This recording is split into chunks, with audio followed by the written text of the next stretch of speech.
श्री सद्गुरु महाराज की जय।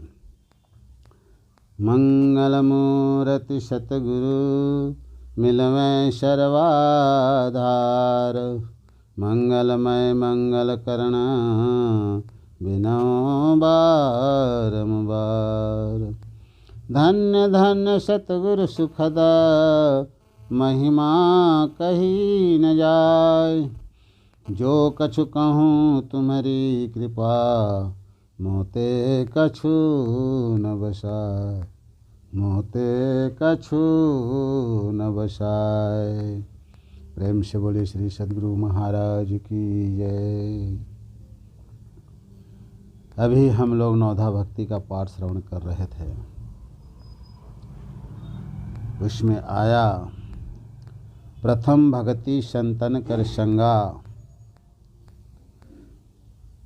दूसरी रति मम कथा प्रसंगा, गुरुपद पंकज सेवा, तीसरी भगति अमान, चौथी भगति मम गुण गण, करई कपट तजी गान। मंत्र जाप मम दृढ़ विश्वासा, पंचम भजन सो वेद प्रकाशा, छठ दमशील विरति बहुकर्मा, निरत निरंतर सज्जन धर्मा, सातवां सम मोहि मय जग देखा, मोते संत अधिक करि लेखा, आठवां यथा लाभ संतोषा, सपने हूँ नहीं देखई परदोषा, नवम सरल सब सन छलहिना, मम भरोस हिय हर सन दीना। ये 9 प्रकार की भक्तियाँ क्रमबद्ध है। पहली भक्ति है संतों का संग। भक्ति में जो पूर्ण हैं वे संत हैं, उनका संग चाहिए। विद्यन्ते हृदय ग्रंथि छिद्यन्ते सर्व संशया, क्षयन्ते चाष्य कर्माणि तस्मिन् दृष्टे परावरे। महाउपनिषद। अर्थात परे से परे परमात्मा को देखने पर हृदय की ग्रंथि खुल जाती है, सभी संशय छिन्न हो जाते हैं और सभी कर्म नष्ट हो जाते हैं। अथवा गोस्वामी तुलसीदास जी महाराज के वचन में 60 विकार जित अनध अकामा, अचल अंकिंचन शुचि सुखधामा, अमित बोध अनिहमित भोगी, सत्य सार कवि कोविद योगी। अर्थात संत 6 विकारों काम क्रोध लोभ मोह मद मात्सर्य को जीते हुए निष्पाप, इच्छा रहित, स्थिर, धन त्यागी, पवित्र और सुख के स्थान होते हैं। वे अति विशेष ज्ञानवान, इच्छा रहित, अल्पभोगी, सत्य के सार रूप, कवि, विद्वान और योगी होते हैं। ऐसे जो कोई हों वे संत हैं। सर्वसाधारण इनकी पहचान नहीं कर सकते और ऐसे पुरुष बहुत कम होते हैं, इसलिए संतों की पहचान कठिन हो जाती है। फिर भी जिनको आप सच्चाई में बरतते देखें, ईश्वर की आराधना नित्य करते देखें और जो उत्तम आचरण के हों तो उनको साधु संत कहकर जानने में कोई आपत्ति नहीं। इनकी पहचान भी तभी होती है जब कुछ दिनों तक इनका संग किया जाए। भले लोग साधारण रूप में देखे जाते हैं, उनका संग करने से उनकी विशेषता जानने में आती है। बुरे लोग अपने को अच्छे रूप में दर्शाते हैं, किंतु उनका संग करने से उनके अवगुण उघर जाते हैं। उघर ही अंत न होई निबाहु, काल ने मिजिमि रावण राहु। इसलिए पहले संतों का संग करने कहा है। संतों के संग से उन पर रंग लगता है।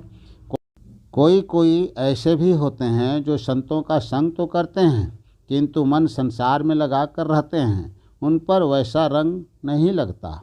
नित्य प्रति दर्शन साधु के और साधुन के संग, तुलसी काहि वियोगते नहीं लागा हरि रंग। मन तो रमे संसार में, तन साधुन के संग, तुलसी याही वियोगते नहीं लागा हरि रंग। तुलसी सतसई साहब। ऐसे लोग साधु के पास जाकर भी सांसारिक वस्तु पाने की इच्छा करते हैं। कबीर साहब की वाणी में आया है, ऐसी दीवानी दुनिया भक्ति भाव नहीं बूझे जी, कोई आवे तो बेटा मांगे, यही गुसाई दीजिए जी।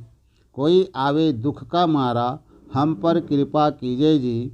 कोई आवे तो दौलत मांगे, भेंट रुपया लीजिए जी। कोई करावे ब्याह सगाई, सुनत गोसाई रिझे जी। सांचे का कोई ग्राहक नाही, झूठे जगत पतीजे जी। कहे कबीर सुनो भाई साधो, अंधों को क्या कीजिए जी। किंतु होना तो ऐसा चाहिए, विषयन से जो रहे उदासा, परमार्थ की जामन आशा। धन संतान प्रीति नहीं जाके, विषय पदार्थ चाहन ताके। तन इंद्री आसक्त न होई, नींद भूख आलस जिन खोई। विरह वाण जिन अंतर लागा, खोजत फिरे साधु गुरु जागा। राय बहादुर शालिग्राम।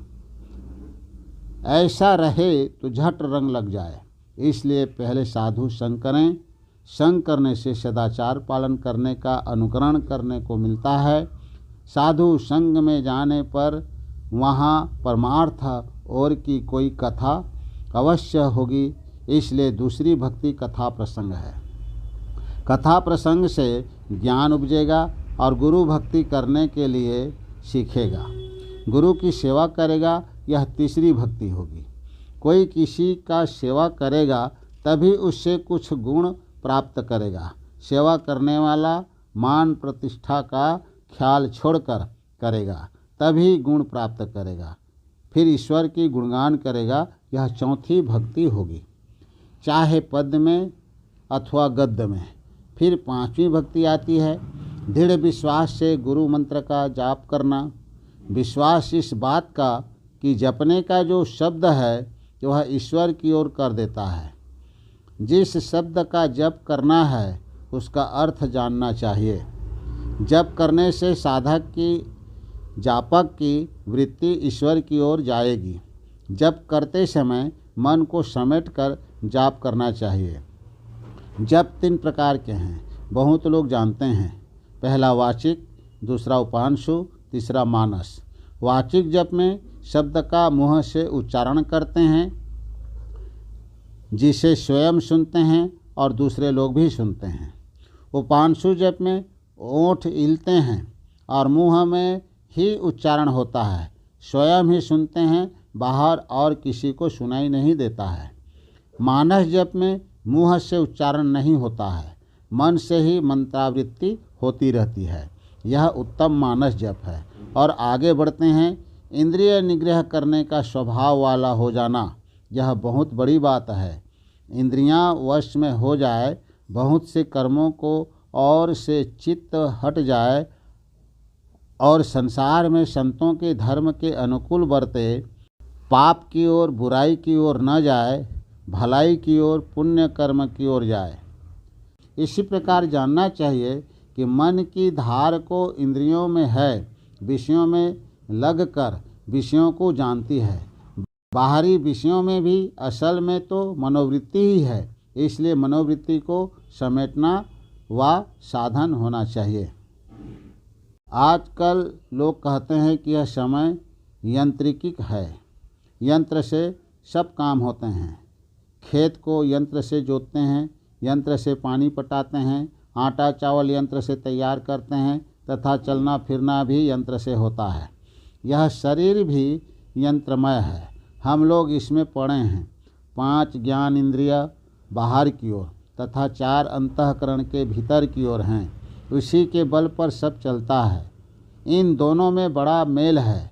बिजली के यंत्र में बिजली सार है, उसी बल पर चलता है। उसी प्रकार मन है। जिस प्रकार पानी खींचने का जो यंत्र है उसको गाड़ी में लगा देने से गाड़ी खींचता है, उसी प्रकार जो मन विषयों में दौड़ता है उनको उल्टाकर यदि निर्विषय की ओर लगाओ तो वही करने लगेगा। इंद्रियां के घाटों पर जब तक मन रहता है विषय की ओर होता है, उनमें उनको समेट लेने पर वह विषय से निर्विषय की ओर हो जाएगा। निर्विषय तत्व परमात्मा है। 5 ज्ञानेंद्रियों में से मन की धारों को खींचकर उनको वहाँ ले जाए जहाँ से इनका प्रसार होता है, अर्थात वहाँ सबको समेट कर मिला दें। तब यही हो जाएगा योग, अथवा इसी को आप चित्तवृत्ति निरोध कहेंगे, क्योंकि चित्तवृत्ति निरोध को ही योग कहते हैं। ऐसा होने से केंद्र में केंद्रित होकर आगे को बढ़ना होगा।